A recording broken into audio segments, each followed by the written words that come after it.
chapters 1 through 12. Let's do it.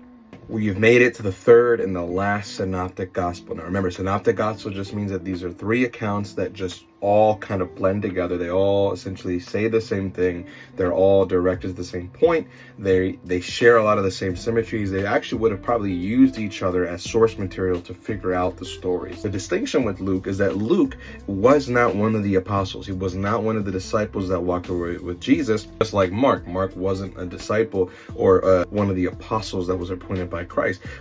Peter was the main influence of the Gospel of Mark, and Luke actually interviewed and went on a canvassing journey of trying to figure out who this Jesus was. A guy specifically named in the beginning of Luke, and this Theophilus was just this random Gentile Greek scholar, I guess, that would have been kind of like us, someone that was interested about Jesus or looking to know more about Jesus, but not really sure on who this guy was. But he wanted to get it from the source. He wanted to know, what were all these people saying? And so Luke writes two books, actually. He writes the book of Luke, and then we see also the book of Acts. And he writes these two books basically notating and going on a journalistic endeavor to get all this information, to capture all the things that is being said. Out the gate, in the first 12 chapters, we see that Luke is going and he is interviewing people that were from Jesus's hometown. He is getting information about his aunts, his uncle. He's getting information about his mom. He's getting information about all these things, the genealogy of Jesus, trying to figure out who he was, what was the mission of this Jesus,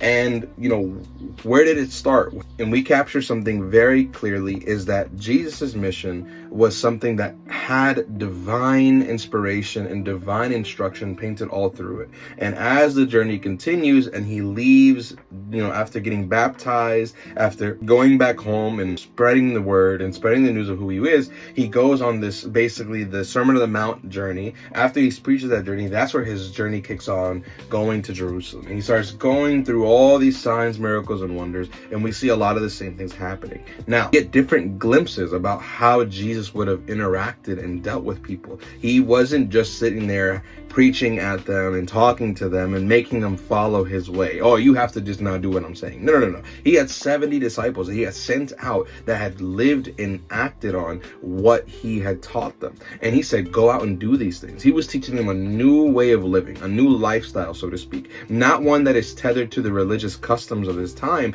but more centered on a complete surrender and devotion to him and unto God. And he was saying, hey, you need to live like me. You want to be like me. You want to act like me. Then you need to do the things that I'm willing to do. And I'm willing to give my life for the person next to me, to give my life for those that everyone else would throw away, push away, and isolate. And so we see that in the story of Zacchaeus. We see that in the story of the poor. We see the story of the prostitute. We see that with the prodigal son. We see that Jesus, time and time again, is going completely against what the church is saying, and he's going towards this truth. And the truth is that God wants to rescue humanity.